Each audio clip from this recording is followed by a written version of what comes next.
महर्षि भगवान वेद व्यास रचित शिव महापड़ अंतर्गत प्रयाग तीर्थ में सुत पुराण जी भगवान महादेव की कथा का गायन कर रहे हैं।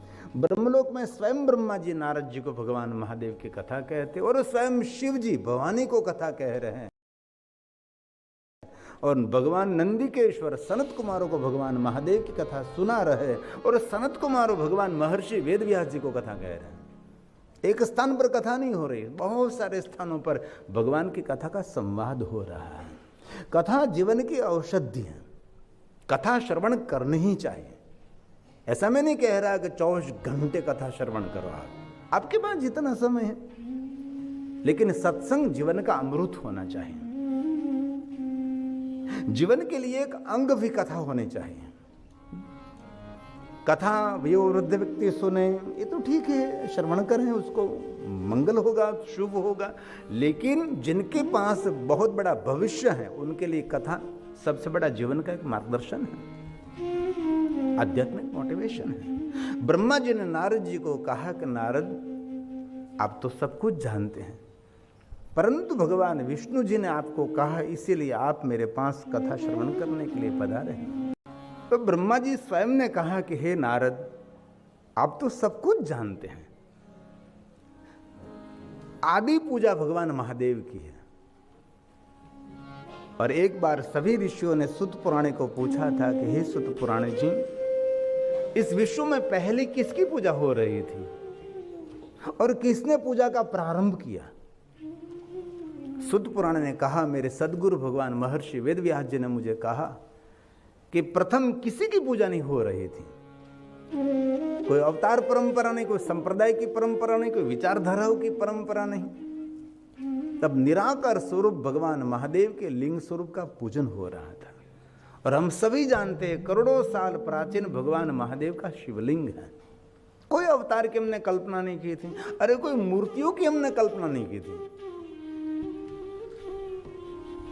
इसलिए हजारों नहीं, करोड़ों नहीं, युग पर्यंत प्राचीन भगवान महादेव के शिवलिंग है। कोई मूर्तियों की कल्पना नहीं, कोई अवतार की परंपरा नहीं, कोई संप्रदाय की परंपरा नहीं। तब भगवान महादेव के निराकार लिंग स्वरूप का पूजन करते हैं। इसीलिए लिंग प्रधान्यतः बैरम तो गौणकम, भगवान महादेव का लिंग स्वरूप प्रधान है। एक शिवलिंग की पूजा करो तो विश्व में सभी देवी देवताओं की पूजा एक शिवलिंग में है। शिवलिंग अनंत का प्रतीक है, शिवलिंग आकाश का प्रतीक है। आकाश अनंत है, दुनिया में कोई नहीं है ऐसे जिन्होंने आकाश का अंत लिया है। स्वयं ब्रह्मा और विष्णु दोनों आकाश का अंत लेने के लिए निकले थे, तब ब्रह्मा ने भी नेति नेति शब्द और विष्णु ने भी नेति नेति, कोई अंत नहीं। जैसे शिवलिंग ये अनंत का प्रतीक है, ये निराकार का प्रतीक है। बाद में पुराणों का अध्ययन करते करते मूर्तियों की हमने कल्पना की, शिल्पकारों के द्वारा मूर्ति निर्माण की और मूर्ति पूजा का प्रारंभ हुआ, और बाद में एक अवतार परंपरा प्रारंभ हुई और अवतारों की हमने पूजा की, और अवतार के बारे में अलग अलग विचारधारा प्रकट हुई, विचारक प्रकट हुए, उसको हम आचार्य भी कहते हैं। उनके द्वारा अलग अलग संप्रदायों की स्थापना हुई। कल्पना करें आप सभी, कोई संप्रदाय नहीं थे, कोई विचारधारा नहीं थी, कोई अवतार परंपरा नहीं थी, कोई मूर्तियों की परंपरा नहीं, तब सभी हम निराकार के प्रतीक भगवान महादेव के लिंग स्वरूप का पूजन करते थे। इसलिए शिव महापड़ ग्रंथ में कहा, बैर नो अर्थ था मूर्ति, बैरम तो गौणकम। जिन देवताओं की मूर्ति की पूजा करते हो, एक की पूजा है शिवलिंग, अनेक की पूजा लिंग प्रधान्य स्थाप्यम, भगवान महादेव का लिंग स्वरूप प्रधान है। भगवान महादेव की एक शिवलिंग की पूजा करने से विश्व में सभी देवी देवताओं की पूजा का फल मिलता है। ये शिवलिंग की पूजा की प्रधानता। सबेरमपि सर्वत्र आकाशम लिंग मित्याउ पृथ्वी तस् पीठिका आलयम सर्वदेवानाम तस्मा लिंग मुच्यते। ये भगवान महादेव का लिंग स्वरूप है। मूर्ति पूजा जो मनोकामना पूर्ण करती है, तो शिवलिंग पूजा मनोकामना भी पूर्ण करती है और मोक्ष भी प्रदान करती है और मुक्ति भी प्रदान करती है। ब्रह्मा ने स्वयं ने कहा, पृथ्व्याम यानि लिंगानि तीर्थे तीर्थे शुभानि अन्यत्र वा स्थले यानि प्रसिद्धानि स्थानी च। अन्य स्थानों पर भगवान महादेव का शिवलिंग है। તેથી हम सभी जानते हैं पूरे भारत देश के अंदर इतने भगवान महादेव के लिंग स्वरूप है, अकल्पनीय है। हम तो सिर्फ इतना ही मानते हैं कि 12 ज्योतिर्लिंग को, 12 ज्योतिर्लिंग अनंत कोटि ज्योतिर्लिंग है, करोड़ों करोड़ों ज्योतिर्लिंगों की भी महिमा है। भारत देश के अंदर कोई नदी का तट, कोई सरोवर का तट, कोई सागर का तट, कोई नगर, कोई महानगर ऐसा नहीं जहां महादेव का शिवस्थान नहीं है। इतने भगवान महादेव के संख्या न विद्यते। सर्वलिंगामय भूमि सर्वलिंगामय जगत पाताले चापि वर्तन्ते। जितने शिवलिंग धरती पर इतने पाताल में शिवलिंग हैं, इतने शिवलिंग स्वर्ग में भी। सर्वत्र पूजियते शंभु सदैवा सुर मानुष। सूर, असुर और मनुष्य सब भगवान महादेव के लिंग स्वरूप का ही पूजन करते हैं। इसलिए ज्योतिर्लिंग 12 नहीं है, ज्योतिर्लिंग 100 करोड़ ज्योतिर्लिंगों की महिमा है। 12 ज्योतिर्लिंग में 12 उपलिंग भी है। बहुत लोग विदेशों में घूमने फिरने के लिए जाते हैं। विदेशों में क्या है मुझे पता नहीं, मुझे तो कुछ दिखाई नहीं दिया। जो कुछ आपको प्राचीन देखना चाहते तो भारत, पिकनिक के लिए जरूर विदेश रहता है, लेकिन यात्रा के लिए तो मेरा भारत देश ही श्रेष्ठ है। उसके बड़ा कोई है ही नहीं। इतने यात्रा धाम भारत देश के अंदर, पूरा जीवन भी कम पड़ जाएगा। बाकी तो विदेशों में जाओ क्या होगा, कुदरती सौंदर्य मिलेगा, सुंदर मोटेल मिलेगी, होटल मिलेगी, लेकिन गुजराती खावानुं के न મળે। फाफा मारे गुजराती गुजराती गुजराती गुजराती। અને આપણા ગુજરાતીઓનો કેવો સ્વભાવ ખબર, ગુજરાતમાં હોય ને તો પંજાબી ભોજન ખાય, અને પંજાબમાં જાય ત્યારે ગુજરાતી થાળી ગોતે। अरे तो पंजाब में आवे तो पंजाबी नो टेस्ट करने भाई, गुजरात में तो पंजाबी खाजो, અને પંજાબમાં જાય ત્યારે ગુજરાતી થાળી ગુજરાતી થાળી। આ ગુજરાતીનો સ્વભાવ છે। ભોળી ભલી પ્રજા, જતું કરવા વાળી પ્રજા, અતિ પુરુષાર્થી પ્રજા ધરતી પર કોઈ હોય તો એ ગુજરાતી છે। તેથી જ્યાં જ્યાં વસે ગુજરાતી ત્યાં ત્યાં વસે ગુજરાત, એ ગુજરાતી છે। અને કોઈ પણ જગ્યાએથી ગુજરાતીને જો આમ એક બાજુ કરી લેવામાં આવે ને તો અહીંયા કાંઈ ન વધે। મને તો ઘણી વાર આમ તો બોલાય નહીં, એવું વિચાર વ્યક્ત કરું કે કદાચ ભારત દેશની અંદર આ બધું ખેંચતાણ થઈ ગઈ છે તો ખરેખર આવતા, જો પુરાણોમાં તો કીધું જ છે, ગુજરાતને સ્વતંત્ર દેશ જો બનાવવામાં આવે ને તો દુનિયાનું મોંઘામાં મોંઘું નાણું ગુજરાતનું હોય।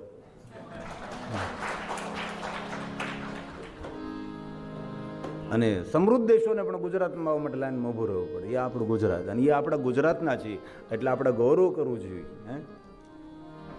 અને આપણા છોકરાને ગુજરાતી ભાષા ના આવડે તો મારો છોકરો ગુજરાતી નથી બોલતો તો એ કે ગૌરવની વાત છે, એવું ન બોલું, ધ્યાન રાખવું બોલવામાં, ઘણાને દુઃખ લાગી જાય એટલે આપણે એવું ન બોલાય, હે ને? આમ થોડુંક પાછું ખેંચી લેવું પડે આપણે જરીક। तो हम सभी को 12 ज्योतिर्लिंग कंठस्थ है, और मैं आप सभी के पास अपेक्षा रखता हूँ कि आप सबको, आपने 12 ज्योतिर्लिंग की यात्रा की ना की मुझे पता नहीं, लेकिन आप सबको मुखपाठ है। इसमें बहुत सारे भाई बहनों ने 12 ज्योतिर्लिंग की यात्रा की होगी और करनी चाहिए। सभी ज्योतिर्लिंगों की ऊर्जा अलग अलग है, वहां सभी जगह पर से अलग अलग कामना की पूर्ति होती है। शिव एक है लेकिन स्थान की महिमा है।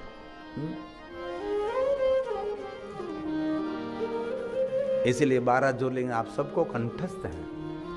आशा रखता हूं पवित्र श्रावण मास में रोज बोलना चाहिए, सुबह में, मध्याह्न, शाम के समय, सोते समय, ब्रह्म मुहूर्त में, कभी भी 12 ज्योतिर्लिंग को याद करने से मनुष्य की मानसिकता मजबूत बनती है, ज्ञान की ज्योति उसके हृदय में प्रकट रहती है। इसीलिए 12 ज्योतिर्लिंग के स्तोत्र रोज बोलना चाहिए। और आप सबको कंठस्थ हैं, जिनको कंठस्थ है वो साथ में गाएंगे, અને જેને કંઠસ્થ ન હોય ઓઠ ફફડાવશે, લિપ મોમેન્ટ કરશે, એટલે મને સંતોષ થાય કે અમને આવડે છે, હે ને? સૌરાષ્ટ્રે શાબાશ, સોમનાથ અમારી સાથે રહેજો, એક મિનિટ અમારી સાથે રહેજો। મને ખબર તમને આવડે છે, પણ સંગે સંગે સાથે સાથે ગાજો। આઈએ સૌરાષ્ટ્રે સોમનાથમ ચ શ્રીશૈલે મલ્લિકાર્જુન पूज्यन्या महाकालम् ओंकारं ममलेश्वरम् परल्या वैद्यनाथं च डाकिन्या भीमशङ्करम्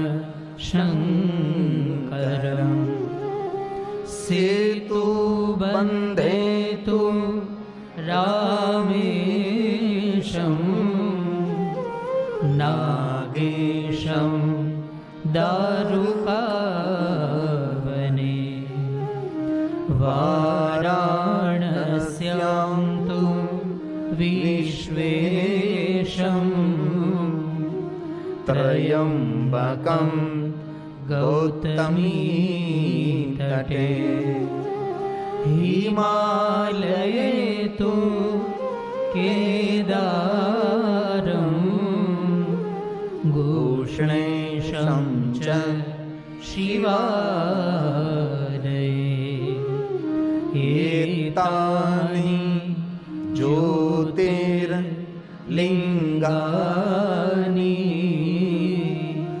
सायं प्रातः पठे नरः सप्तजन्म कृतं पापं स्मरणेन विनश्यति स्मरणेन विनश्यति। जो कोई मनुष्य 12 ज्योतिर्लिंग को याद करते मनुष्य 7 जन्मों के पाप में से मुक्त रहता है, ऐसा एक भाव प्रकट किया महात्मा लिया है। परंतु ईश्वर का स्मरण करने से मानव में प्रसन्नता रहती है, इसलिए निरंतर हमारी जीवा पर ईश्वर का नाम होना ही चाहिए। ईश्वर का स्मरण मनुष्य को सब कुछ देता है, कामना मनोकामना पूर्ण करके आरोग्य प्रदान करता है, उत्साह प्रदान करता है, इसलिए और कुछ भी न कर सके। और इस पवित्र श्रावण मास में तो जितना करे इतना कम रहता है। तुलसी के पास बैठकर पंचाक्षर मंत्र का जाप करें, बिलवृक्ष के नीचे बैठकर बिलवृक्ष के पास बैठकर पार्थेश्वर महादेव का पूजन करें, पंचाक्षर मंत्र का जाप करें। इस पवित्र श्रावण मास में विशेष प्रकार से अलग अलग स्तोत्र का पारण करना चाहिए, रुद्राभिषेक करना चाहिए, अति रुद्र याग करना चाहिए, जितना हो सके इतना। पवित्र श्रावण मास में थोड़ा सा किया गया सत्कर्म बहुत बड़ा फल देता है। इस महीने में कुछ भी न हो सके तो कथा श्रवण करने से सभी व्रत, सभी यज्ञ, सभी तीर्थ यात्रा करने का फल मिलता है। इसलिए पवित्र श्रावण मास में श्रवण करने की महिमा है। श्रवण नक्षत्र युक्त पूर्णिमा के कारण उसको हम श्रावण कहते हैं। लक्ष्मी ने बहुत महादेव की साधना की, लेकिन विशेष करके महादेव लक्ष्मी जी को इस पवित्र श्रावण मास में मिले। इस महीने में बिलवृक्ष की परिक्रमा करनी चाहिए, इस महीने में बिलवृक्ष को स्पर्श करना चाहिए। मैं मेरे शिवलहरी विपुल भाई के घर गया था तो मुझे दिखाया कि बापू ये बिलवृक्ष में, तुरंत उसको स्पर्श किया। मूल तो ब्रह्म रूप है, मध्य तो विष्णु रूप है, अग्र तो शिव रूप है। बिलवृक्ष का दर्शन करें, मूल में ब्रह्मा, मध्य में विष्णु, अग्रभाग में भगवान स्वयं शिव हैं, जिनके दर्शन करने और स्पर्श करने मात्र से सामान्य पाप नहीं, अघोर पापों में से मुक्ति मिलती है। भले यहाँ बड़ा बिलवृक्ष नहीं हो रहा है, लेकिन छोटा सा तो हो रहा है ना, घर के अंदर तो है ना। તમારા ઘરમાં તુલસીજી હોય છે, આપના ઘરની અંદર એક નાનો બિલવૃક્ષ પણ હોય। મોટું તો ન થઈ શકે, આપણે સમજીએ છીએ કે એ ભારત દેશની અંદર વૃક્ષ ફેલાઈ શકે છે બિલવૃક્ષ, પણ ઘણા ભાઈઓ બહેનોના ઘરની અંદર બિલવૃક્ષ હોય છે, અને ઘણાના ઘરમાં બિલવૃક્ષ ન હોય, જેના ઘરમાં તુલસી ન હોય, મીઠા લીમડા હોય, એ આપણા ગુજરાતી હોય। इसीलिए आपके घर में छोटा सा बिलवृक्ष है और तुलसी पत्र हैं तो जरूर उसके पास बैठकर, और इस महीने में विशेष प्रकार से बिलवृक्ष और तुलसी के पास से दीप प्रज्वलित करके पंचाक्षर मंत्र का जाप करें, रुद्र गायत्री का जाप करें, बहुत सारे स्तोत्र है, स्तोत्र का पारण करें। एक हमारा प्यारा भजन है, जीवन में सब कुछ छूटे हैं लेकिन महादेव का भजन नहीं छूटना चाहिए। हालता चालता बेसता उठता खाता पीता उगता जागता घर में वन में शमशान में, ये हमारा प्यारा 2 पंक्ति का है।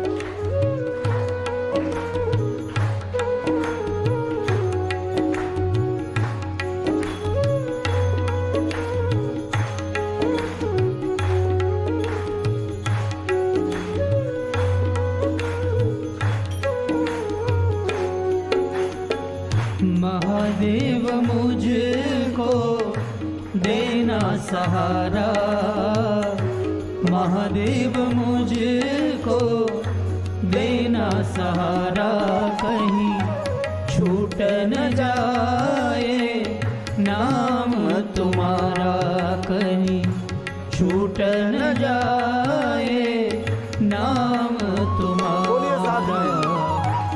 महादेव मुझको देना सहारा, महादेव मुझको देना सहारा, कहीं छूट न जाए नाम तुम्हारा, कहीं छूट न जाए नाम तुम्हारा।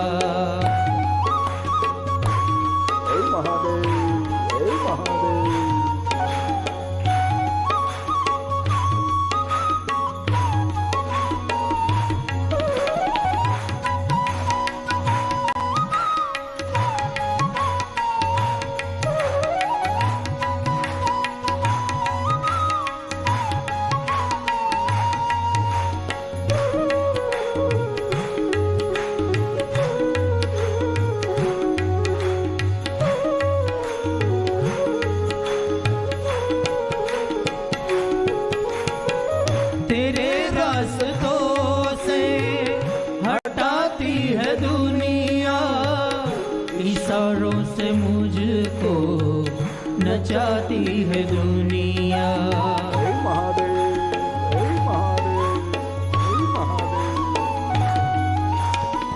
तेरे रास्तों से हटाती है दुनिया, इशारों से मुझको नचाती है दुनिया, इशारों से मुझको नचाती है दुनिया।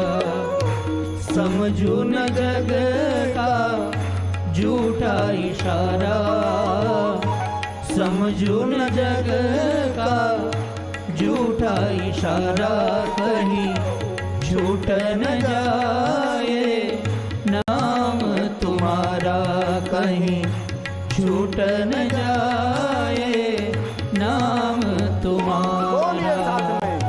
महादेव मुझको देना सहारा, महादेव मुझको देना सहारा, कहीं छूट न जाए नाम तुम्हारा, कहीं छूट न जाए नाम तुम्हारा। हे महादेव, हे महादेव।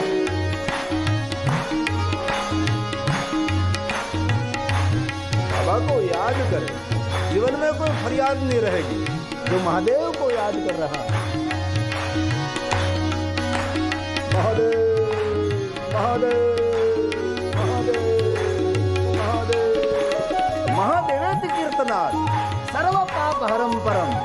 महादेव महादेव महादेव शिवलोकम व्रजेन्नर, सिर्फ महादेव महादेव महादेव महादेव। सुबह शाम तुझको भजता रहूं मैं, तेरे प्रेम के गीत गाता रहूं मैं। महादेव महादेव महादेव। सुबह शाम तुझको भजता रहूं मैं, तेरे प्रेम के गीत गाता रहूं मैं, तेरे प्रेम के गीत गाता रहूं मैं।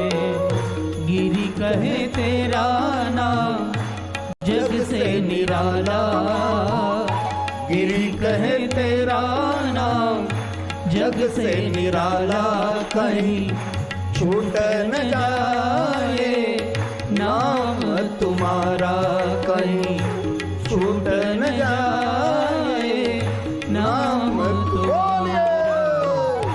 महादेव मुझको देना सहारा, महादेव मुझको देना सहारा, कहीं छूट न जाए, नाम तुम्हारा कहीं छूट न जाए, नाम तुम्हारा कहीं छूट न जाए, नाम तुम्हारा।